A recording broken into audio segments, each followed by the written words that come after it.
Eh bien, j'ai l'article Bonjour et on va parler, hein, comme vous avez commencé à le faire maintenant dans un certain nombre de médias. C'était Mediapart il y a pas semaines, mais quelques jours.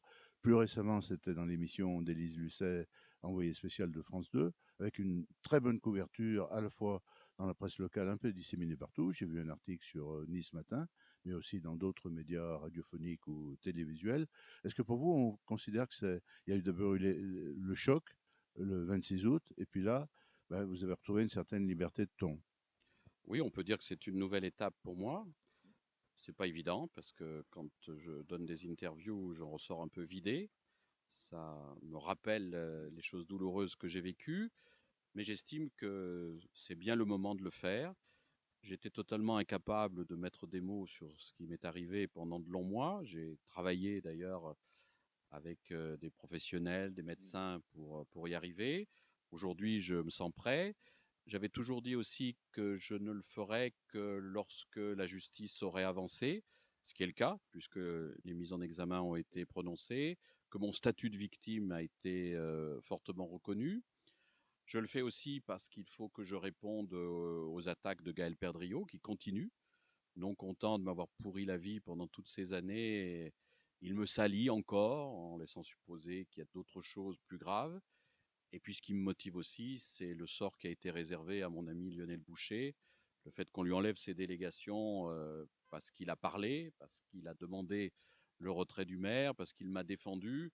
Je trouve que c'est un abus de pouvoir et je veux le dénoncer. Alors, dans cette nouvelle étape, vous avez un atout qui est important, le soutien de votre famille, de vos enfants et de votre épouse. Ça, c'est énorme. C'est vrai que je leur ai imposé, bien malgré moi, cette épreuve. Ils m'ont tout de suite soutenu. Ils ont tout appris quand il y a eu les révélations au mois d'août. Ils m'ont reproché, bien sûr, de ne pas leur en avoir parlé plus tôt, mais ils m'ont dit tout de suite qu'ils allaient se battre à mes côtés. Alors, je sais bien que certains disent que j'instrumentalise mon épouse, mes enfants. C'est totalement faux.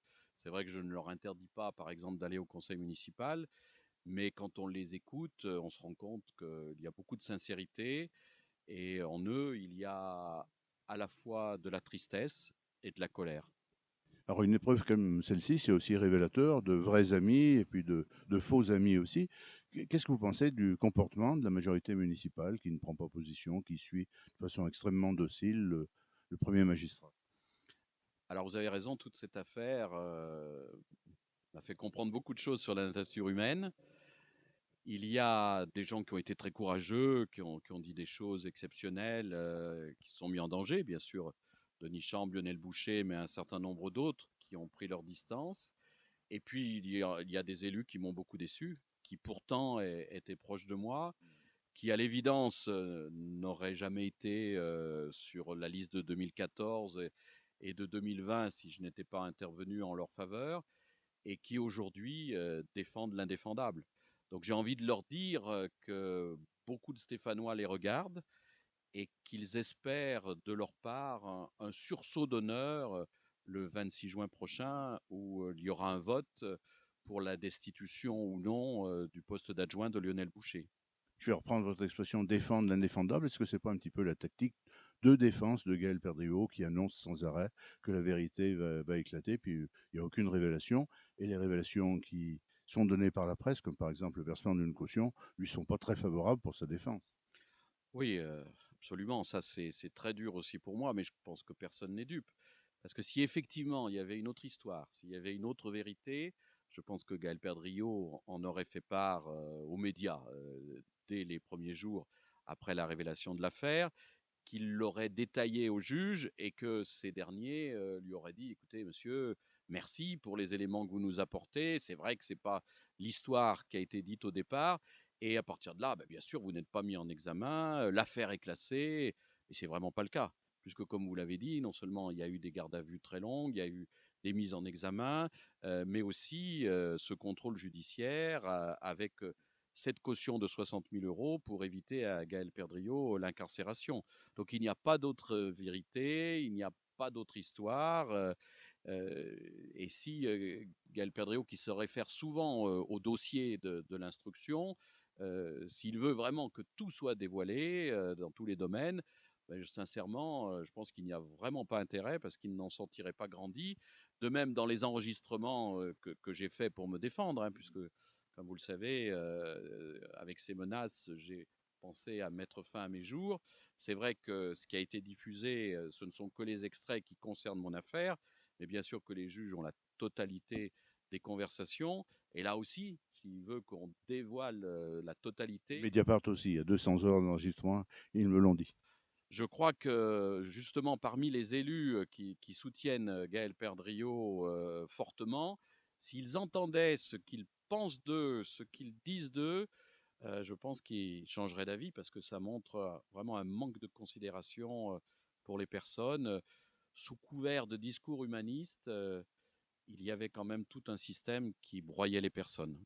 Alors, on peut le résumer par le mot humiliation, une humiliation qui a été permanente, mais aussi des sanctions. Il y en a eu deux importantes, destitution du poste de premier adjoint et interdiction de se présenter aux législatives.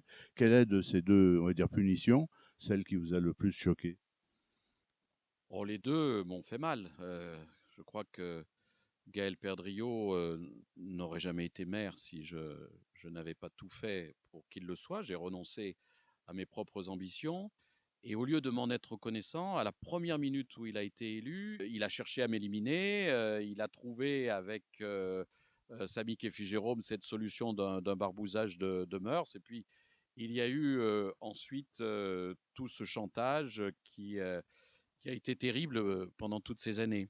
La presse a révélé ce qu'on a appelé l'affaire de la sextape stéphanoise, mais derrière, il y a un certain nombre de journalistes qui ont travaillé sur la gestion autocratique, hein, c'est pas l'expression que j'ai utilisée, c'est un de mes confrères, et qui est un petit peu révélé avec une collection de fermetures, des lits de crèche, des piscines, des serres municipales, les halles commerciales. J'arrête la liste. C'est sûr que avec cette affaire, des langues se sont déliées et ça sera encore, je pense, plus important après les condamnations. Il y avait beaucoup de souffrance en mairie, beaucoup de personnes, Madame Buffard, lors de sa démission, l'avait dit au progrès. oui, et puis d'autres personnes qui étaient limogées comme ça du jour au lendemain, sans se soucier finalement de ce qu'elles allaient devenir. Moi, j'en étais témoin. J'aurais dû parler, mais j'en étais empêché. Alors, vous avez cité la date du 26 juin prochain. C'est un conseil municipal, avec ce que vous en attendez. 3 jours après, il y a un conseil métropolitain. On sait qu'Hervé Reynaud, très vraisemblablement, sera le 24 septembre élu sénateur de la Loire. Il ne pourra pas rester le président intérimaire. Et le président, juridiquement en place, a déjà fait part de son intention de reprendre la première place. Oui, bah, je pense qu'il Il y a quand même des maires qui sont contre, hein. Il y a eu 61% des maires en septembre 2022 qui avaient voté pour cette démission. Oui, certains ont dit que ça ne pourrait se faire qu'avec un vote de confiance. Je ne vois pas comment ce vote pourrait être acquis. Je sais que Gaël Perdriau envisage de déjeuner individuellement avec chacun des maires pour essayer de les convaincre. Bon, et il a quand même beaucoup d'audace. Alors, on sent quand même une montée des tensions, hein. Il y avait eu la casserolade, et puis plus récemment l'inauguration d'une place Valdez-Crousseau qui a été l'objet d'une véritable manifestation de contestation, avec des propos pas très sympathiques pour les élus qui étaient présents, dont le premier adjoint. Oui, il y a une colère évidemment dans la ville. Il y a des gens qui m'en parlent. Ils vont pas forcément manifester sous les fenêtres du maire, mais ils sont quand même très choqués par toute cette affaire qui est finalement à 100 lieues de ce qu'est notre ville de Saint-Étienne. On défend des valeurs de solidarité, de fraternité, et apprendre qu'il peut y avoir des actes aussi minables, aussi odieux, parce que c'est plus de la politique, ça dépasse l'entendement. Vouloir détruire une personne, une famille, c'est terrible. Et donc c'est vrai que tant que Gaël Perdriau restera maire, la ville sera paralysée et il y aura ces fortes tensions que je regrette. Est-ce que vous avez songé à démissionner de vos fonctions électives au cours de cette période? Alors bien sûr, j'y ai songé, j'en ai discuté avec mon épouse, avec mon avocat également, et finalement nous en sommes arrivés à la conclusion qu'il n'y avait aucune raison. À partir du moment où moi je ne suis coupable de rien, symboliquement, il fallait que je puisse poursuivre Mon travail, bon alors ça se fait dans des conditions un peu différentes puisque comme vous le savez, il m'est impossible de retourner au conseil métropolitain et au conseil municipal. Pour l'instant, pour des raisons Juridiquement, en médicales, plus. pour des raisons médicales, ça m'est interdit. Je peux difficilement, en tout cas au moins au conseil municipal, me retrouver face à mon bourreau. Et puis à la métropole, l'affaire est évoquée à chaque fois. C'est très compliqué. Quand j'entends des choses blessantes, je, je me dis que je serais obligé d'intervenir et c'est impossible. Et puis effectivement, depuis le- l'obligation de contrôle judiciaire de Gaël Perdriau, il y a interdiction d'entrer en contact avec les protagonistes, particulièrement avec la victime que je suis. Donc nous ne pouvons pas, avec Gaël Perdriau, nous retrouver dans le même lieu au même moment. En tout cas, moi, je suis libre d'aller où je veux, quand je veux, ce qui n'est pas son cas. Donc ça interroge aussi avec ce nouvel élément.